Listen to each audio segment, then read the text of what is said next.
Na-repair na naman tayo. Wala itong lamig, yung nire-repair natin. So kinakarga natin ng refrigerant, testing na natin kung lalamig ba. Hintayin lang natin umandar pa kompreso.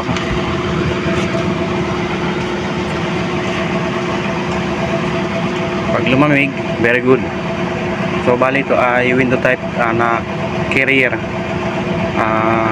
410A na walang lamig.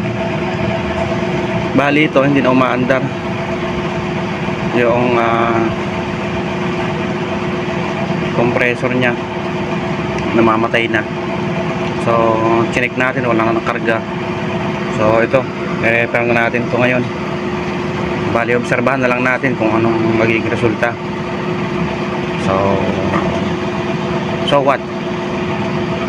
Anong aming Ming? Meron pa tayong isa ron na re-repair din. Sira niya pan motor. Pero unahin muna natin tong isa at medyo mabigat-bigat kasi ito eh. Dahil namamatay sindi ang kanyang unit. Kaya ito muna ating repairin. So let's go.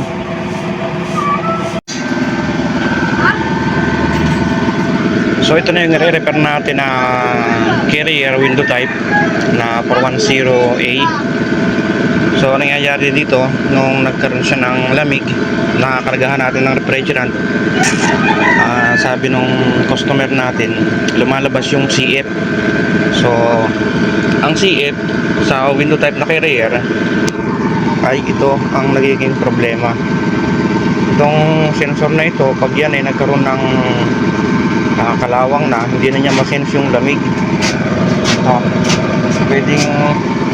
Pwedeng gawin mo dyan, lilihain mo, tapos pag nilihan mo na yung tubo nya, ibalik mo ulit dito, or dito mo ilagay dito, lihain mo lang. Or kung hindi pwede talaga at sira na yung sensor, replace ka ng sensor. So yun yung nangyayari pag ang unit ay lumabas sa error code ay CF. Ibig sabihin cooling failure, hindi na sense ng sensor yung lamig na nilalabas ng unit. So kung talaga sira na ang sensor, replace ka na ng bago. Kung kaya pa naman, dihain mo lang, balik mo na, tapos obserbahan mo kung nalabas pa yung CF, obserbahan mo lang. So okay na. So ito naman, naka 80 na siya. Ayan, mandar na kompreso, pinakargahan na natin. So titignan natin kung babalik pa yung CF nya mamaya. Obserbahan pa rin natin. At meron pa naman tayo ditong clamp, ayan, para sa compressor, sa ampere nya. So yung CF, check mo lang sensor. So yun muna, obserbahan lang natin to.